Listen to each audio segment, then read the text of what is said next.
সাগর Rooney সহ সাংবাদিকদের বিচারের দাবিতে সাংবাদিক হত্যার সাথে জড়িতদের বিচারের দাবিতে আমরা দীর্ঘদিন যাবৎ এই মাঠে আন্দোলন সংগ্রাম করে আসছি। আমাদের দাবির প্রেক্ষিতে বর্তমান অন্তর্বর্তীকালীন সরকার সাগর রুনি সহ চাঞ্চল্যকর 5টি মামলা গুরুত্বের সাথে হাতে নিয়েছে। প্রধান উপদেষ্টার বক্তব্যে তা উল্লেখ করেছেন। আমরা তা বিশ্বাস করি। বর্তমান সরকার আমাদের আন্দোলন সংগ্রামের ফসল। এই সরকারকে শক্তিশালী করতে চাই, কিন্তু দুঃখজনক ও সত্য,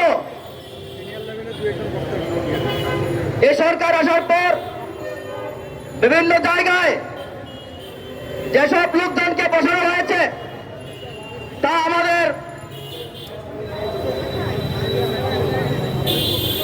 আমাদের সাথে আলাপ না করেই এসব করছে। আমি আশা করি আজকের এই সমাবেশ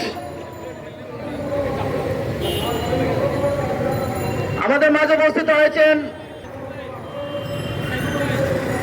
এই সাগর রুনি সহ হত্যাকাণ্ডের শিকার আমাদের সাংবাদিকদের অবিলম্বে বিচার করতে হবে।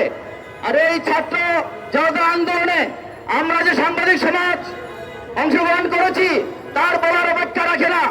5 জন সাংবাদিক নিহত হয়েছেন এই আন্দোলনে। এর আগ থেকে ফ্যাসিবাদের বিরুদ্ধে সংগ্রাম করতে গিয়ে 25 জনের মতো সাংবাদিক হত্যার শিকার হয়েছে।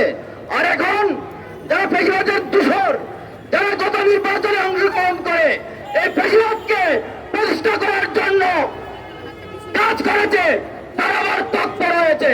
এর বিরুদ্ধে আমাদের সোচ্চার থাকতে হবে। আমি তাদেরকে সাবধান করে দিতে চাই, আপনারা থামুন, আমরা আমাদের কাজ শুরু করবো। সেই প্রত্যাশা ব্যক্ত করে আমি আমার বক্তব্য শেষ করছি।